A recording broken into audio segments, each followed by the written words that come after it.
कारगिल विजय दिनानिमित्त खादरवाडी येथील ब्रह्मलिंग स्पोर्ट्स क्लबच्या वतीने माजी सैनिक तसेच भारतीय सैन्यात कार्यरत जवानांच्या पालकांचा सन्मान समारंभ उत्साहात पार पडला. सलग तिसऱ्या वर्षी आयोजित करण्यात आलेल्या या कार्यक्रमाचे आयोजन क्लबचे संस्थापक, प्रशिक्षक व माजी सैनिक अमित बिरजे यांच्या पुढाकाराने करण्यात आले. कार्यक्रमाच्या अध्यक्षस्थानी निवृत्त लेफ्टनंट कर्नल शिवाजी कणबरकर उपस्थित होते. कार्यक्रमाची सुरुवात ब्रह्मलिंग हायस्कूलच्या विद्यार्थ्यांनी सादर केलेल्या स्वागतगीताने झाली. त्यानंतर विद्यार्थ्यांनी कारगिल युद्धाचा इतिहास, भारतीय जवानांचे अतुलनीय शौर्य आणि देशासाठी दिलेल्या बलिदानाचे महत्त्व सांगणारे प्रभावी लघुनाट्य सादर केले. यावेळी परिसरातील माजी सैनिक तसेच सध्या भारतीय सैन्यात सेवा बजावत असलेल्या जवानांच्या पालकांचा सन्मानचिन्ह देऊन गौरव करण्यात आला.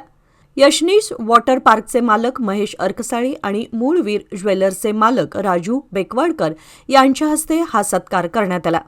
कार्यक्रमात कारगिल युद्धात वीरमरण आलेले जांबोटी येथील शहीद जवान धोंडीबा देसाई यांना भावपूर्ण श्रद्धांजली अर्पण करण्यात आली.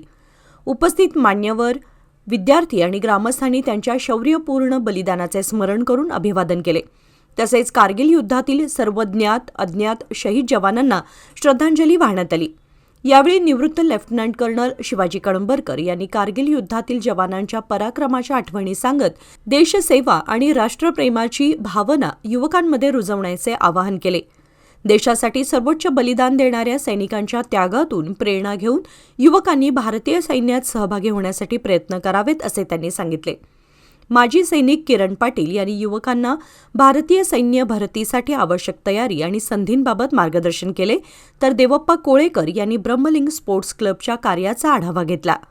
युवकांना सैन्य भरतीसाठी मोफत प्रशिक्षण देणाऱ्या अमित बिरजे यांच्या सेवाभावी कार्याचे त्यांनी कौतुक केले. कार्यक्रमाचे सूत्रसंचालन महादेव दळवी आणि नंदिनी संभुशे यांनी केले, तर आभार प्रदर्शन गजानन गुरव यांनी केले.